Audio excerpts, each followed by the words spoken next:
Good morning students. आज हम पढ़ेंगे अपना इंग्लिश का lesson 15 David Livingstone. David Livingstone कौन था?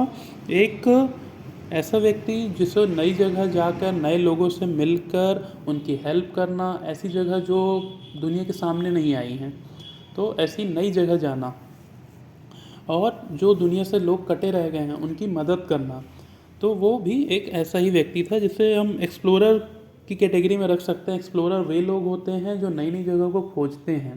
ठीक है, तो आज हम चैप्टर अपना पढ़ते हैं। David Livingstone.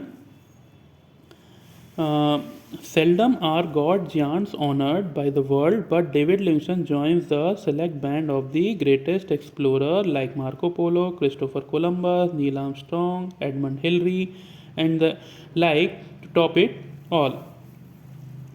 कभी कभी हमें भगवान से बड़ा दर्जा मिलता है। ऐसा ही दर्जा मिला किसे? डेविड लिविंगस्टन को, उनके महान कार्यों के कारण।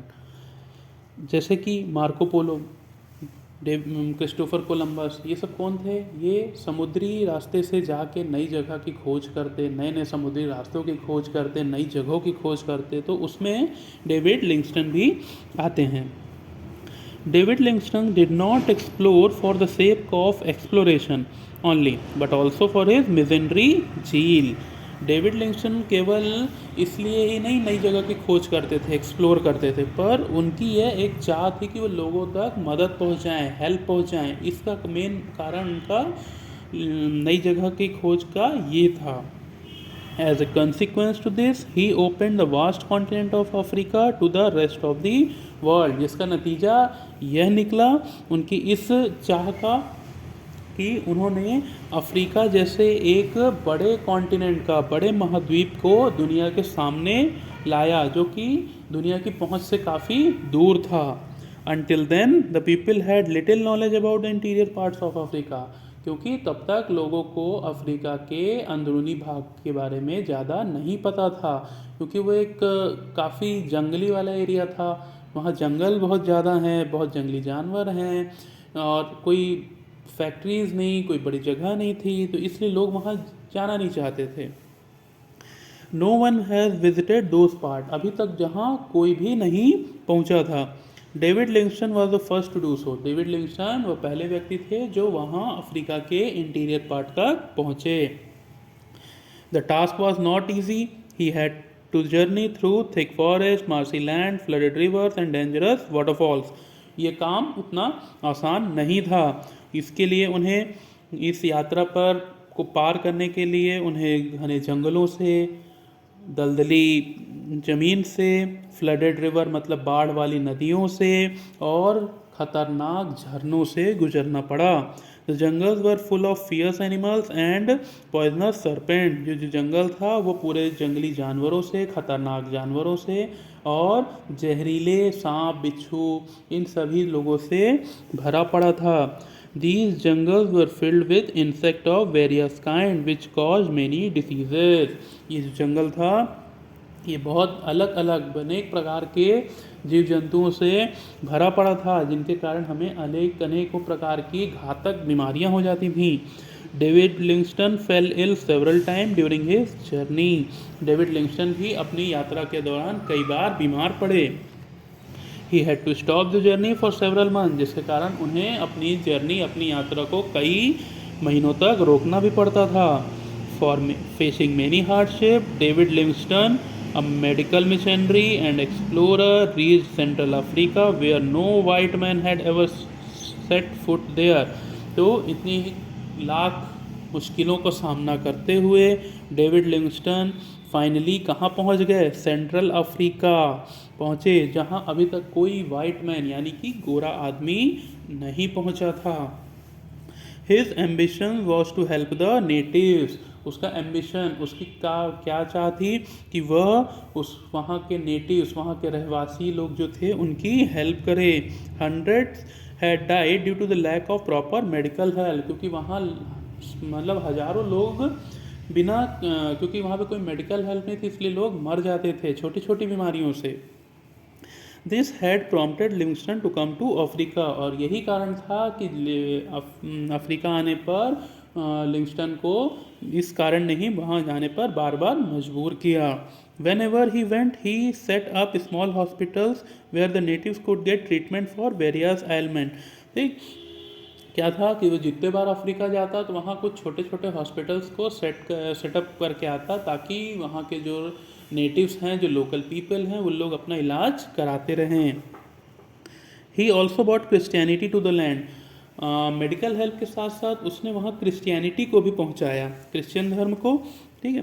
ही tried hard to remove their superstitious and evil practices. और इसके साथ साथ सुपरस्टिशियस मतलब अंधविश्वास, तो जो उन लोगों के बीच में अंधविश्वास की जो भावनाएं थी उसको भी उसने दूर करने के वहाँ बहुत कोशिश की। One thing always saddened him. White men used to come to Africa and capture black men, women, even little boys and girls and sold them as a slave. एक चीज़ जो उसे हमेशा दुखी करती थी वह ये कि जो गोरे लोग हैं, वाइट मैन हैं, वो अफ्रीका आते हैं और ब्लैक लोगों को, चाहे वो आदमी हो, औरत हो, यहाँ तक कि छोटे बच्चे, उन लोग को भी वो लोग बेच देते हैं। कैसे? एज ए गुलाम बना के एक दूसरे को दूसरी जगह बेच दिया जाता था और इसी से वह बहुत दुखी होता था। It was an inhuman practice. ये एक अमानवीय व्यवहार है। He wrote against this custom. इसके बारे में उसने कई जगह लिखा भी। When he visited his native country he spoke against this evil practice to his own people. जब वह अपने कंट्री इंग्लैंड, जो उसकी कंट्री था जहाँ से वो आता था, वहाँ वापस जाता तो वहाँ पे इस बुरी आदत के बारे में अपने बीच के लोगों को बताता था। He did a great deal for stopping the practice of slavery. और इसके लिए, इस स्लेवरी को, इस दास प्रथा को ख़त्म करने के लिए उसने काफ़ी मेहनत की। Livingstone made several journeys into the interior of Africa and discovered many unknown lakes, rivers and waterfall. Livingstone ने बहुत सारी यात्राएं की अफ्रीका के अंदरूनी भागों में और किस चीज़ की खोज की? डिस्कवरी की, बहुत सारे लेक की, झील की, रिवर्स की, नदियों की और वाटरफॉल जो दुनिया की नज़रों से बचे हुए थे। For many years there was no news about Livingstone. अब क्या वो वहीं रहने लगा? तो कई सालों तक लिविंगस्टन की कोई खबर ही नहीं थी। Some thought that he had died in the jungle of Africa. कुछ लोगों को लगा कि वो वहीं अफ्रीका के जंगलों में ही मर गया है।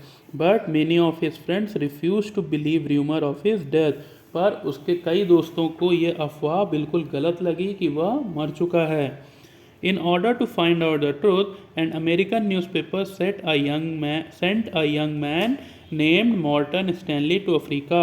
और इस सच्चाई का पता लगाने के लिए कि डेविड लिविंगस्टन जिंदा हैं या मर चुके हैं, अमेरिकन न्यूज़पेपर ने अपने एक आदमी को भेजा जिसका नाम था मॉर्टन स्टैनली। कहाँ भेजा? Africa. Stanley search for him for a long time. Stanley ने बहुत लंबे समय तक लिविंगस्टन की खोज की। Finally he found him in a remote village engaged in his work. और कई दिनों के बाद उन्हें एक दूर के गांव में वह अपना काम करते हुए मिले। Doctor Livingstone, I presume, said Stanley on meeting. तो वो जैसे ही स्टैनली उस बूढ़े आदमी को देखा तो उनसे पूछा, डॉक्टर लिविंगस्टन, क्या यही हो आप? क्या आप ही हो? तो yes replied the old man. तो उस ओल्ड मैन ने रिप्लाइड किया, हाँ मैं डॉक्टर लिविंगस्टन ही हूँ। Stanley requested the famed explorer to return to England as many of his friends were eager to see him. Stanley ने उससे रिक्वेस्ट की कि आप मेरे साथ इंग्लैंड वापस चलिए क्योंकि वहाँ आपके कई दोस्त हैं या जो आपको देखना चाहते हैं। But he stayed on for a year मोर। पर वह वहाँ एक साल और रुके, वो उनके स्टैनली के साथ वापस नहीं गए। However he was not distant to return to his homeland. शायद वो वापस जाना ही नहीं चाहते थे। One morning the people found him kneeling his bed dead. एक दिन सुबह लोगों ने उन्हें अपने बिस्तर के पास नीचे पड़ा हुआ पाया और वह मरा हुआ पाया और वह मर चुके थे। His natives were greatly saddened by his death. वहाँ के लोग जो थे वो उनकी मौत से बहुत दुखी हुए। He was their true friend, क्योंकि वह उनका सच्चा मित्र थे। They embalmed his body and carried it to Zanzibar. वह उनकी बॉडी का प्रतीक बनाए और उसे कहाँ लेके गए? जंजीबार, अफ्रीका की एक बड़ी जगह है जो कि it took them 10 months to make that difficult journey, जिसके लिए उन्हें एक लंबी जर्नी करनी पड़ी, जो कि कितने दिन की थी? 10 महीनों की। They didn't want to bury their beloved master in the jungles of Africa but in his own homeland. वे लोग उन्हें अफ्रीका के जंगलों में नहीं दफनाना चाहते थे, वे चाहते थे कि उनको उनके घर में ही या उनके माँ जहाँ उनका घर है वहाँ उन्हें दफनाया जाए। From Zanzibar the body was taken to England where he was buried with all honours at Westminster Abbey. Zanzibar से उनकी बॉडी को इंग्लैंड लेके जाया गया, जहाँ उन्हें पूरी सम्मान के साथ दफनाया गया। कहाँ? वेस्टमिंस्टर एबी एक जगह है वहीं पर। Many years have passed since David Livingstone died. आज डेविड लिविंगस्टन को गए हुए मरे हुए काफ़ी साल हो गए हैं, but he continues to be remembered as a great man who spent his whole life in selfless service। पर आज भी वो याद किए जाते हैं लगातार एक महान आदमी के रूप में जिसने अपनी पूरी जिंदगी लोगों की निस्वार्थ सेवा में लगा दी। अब सबको ये चैप्टर समझ में आया? इसको एक बार रीड करिए और इसकी हिंदी में मीनिंग सुनिए और फिर कल हम इसकी एक्सरसाइज करेंगे। Thank you.